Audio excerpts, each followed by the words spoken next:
Everyone, welcome to Oxford education academy. तो आज हम शुरू करने वाले हैं इंडिया लोकेशन का पार्ट 2।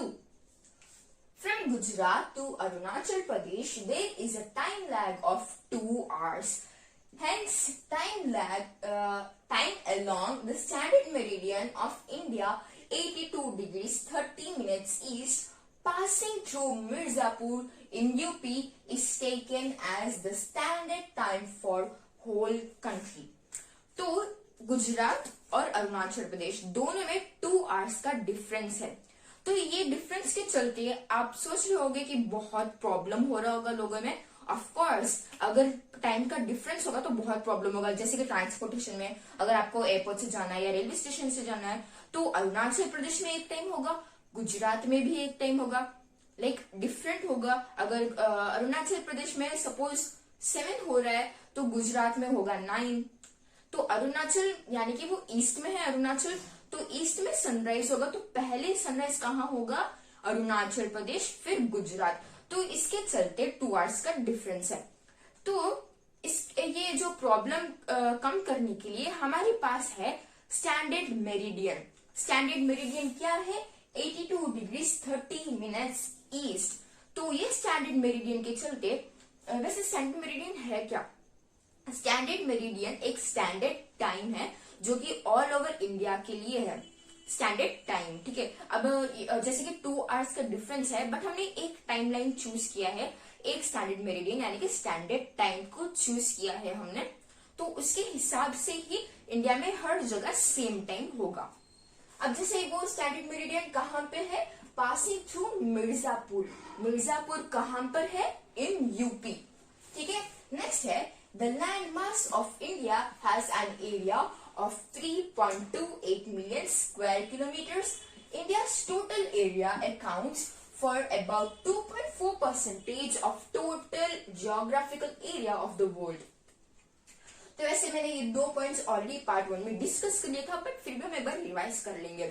तो इंडिया जो है 7th लार्जेस्ट कंट्री है, ये भी देख लेंगे। India is the 7th largest country in the world. तो okay, the landmass of India, India का लैंडमास क्या है? 3.28 मिलियन स्क्वायर किलोमीटर्स। अगर हम ऑल ओवर द वर्ल्ड में परसेंटेज के हिसाब से देखें तो वो आएगा 2.4%। और अगर हम इंडिया का पोजीशन देखें तो वो 7th लार्जेस्ट कंट्री है। तो हम एक बार टॉप 6 भी देख लेंगे क्या क्या है। Russia, Canada, USA, China, Brazil, Australia. फिर 7th क्या है? India. India is the 7th largest country. Next, India has a great physical diversity like mountains in the north, rivers such as Ganga, Brahmaputra, Mahanadi, Godavari and Kaveri, green forested hills in northeast and South India and the vast sandy expanse of Marusthali.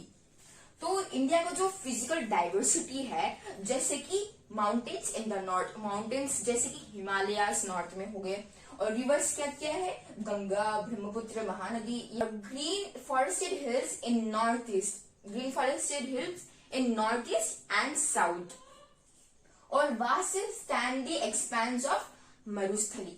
तो चलते हैं next points पे। Next है the Himalayas in the north, Hindu Kush and Suleiman ranges in the northwest, Purvanchal hills in the northeast, and by large expanse of Indian Ocean in south. It forms a great geographical entity known as Indian subcontinent. तो ये जो सारे Himalayas, Hindu Kush, Suleman ranges और ये Purvanchal hills, ये सारे मिलकर एक ग्रेट जियोग्राफिकल बनाता है। वो ग्रेट जियोग्राफिकल चीज क्या है? वो है इंडियन सब continent. A few mountain passes such as the Khyber, the Bolan, the Shipkila, the Nathula, the Bongila, etc. It was difficult to cross it. It has involving of a unique regional identity of Indian subcontinent. अभी हमारा जो India है वो बहुत unique है। अब वो unique क्यों है? क्योंकि हमारी फिजिकल फीचर्स की वजह से, इंडिया के फिजिकल फीचर्स की वजह से। क्योंकि अब यहाँ पे आप देख सकते हो कि कुछ माउंटेन्स जैसे कि खाइबर, बोलान, शिवकिला, नथुला एक्सेट्रा, ये सारे माउंटेन्स जो है इंडिया की मदद करते हैं। अब ये माउंटेन्स इंडिया की कैसे मदद करते हैं? अब जैसे कि चाइना, पाकिस्तान, सारे हमारे बॉर्डरिंग कंट्रीज जो भी है, नेबरिंग कंट्रीज, वो सारे हमारे इंडिया के दुश्मन हैं। तो अगर वो लोग को चाहे तो सारे मिलकर इंडिया को कब्जा कर सकते हैं, क्योंकि वो हमारे सारे नेबरिंग कंट्रीज है, बाउंड्रीज में है। तो सारे एक साथ आ सकते हैं इंडिया को ऑक्यूपाई करने, लेकिन हमारे फिजिकल फीचर्स उन्हें ये करने नहीं देते, क्योंकि हमारे जो माउंटेन्स है उसे क्रॉस करके आना इन्हें बहुत मुश्किल हो सकता है। कहीं ना कहीं से हमारे फिजिकल फीचर्स हर जगह से मदद कर रहे हैं, ठीक है। तो इसमें यही है कि ये सारे माउंटेन्स जो है क्रॉस करने के लिए बहुत डिफिकल्ट है, और यही चीज हमारे इंडियन सब कॉन्टिनेंट को यूनिक बनाता है। नेक्स्ट है, India has a land boundary of about 15,200 kilometers and total length of the coastline of mainland including Andaman and Nicobar and Lakshadweep is 7,516.6 kilometers। अब यहाँ पे आप देख सकते हो कि जो इंडिया का लैंड बाउंड्री है, टोटल लैंड बाउंड्री, यानी कि अंडमान निकोबार और लक्षद्वीप, ये दो आइलैंड्स को मिलाकर अगर हम टोटल लेंथ देखें तो वो होगा 15,200 किलोमीटर्स।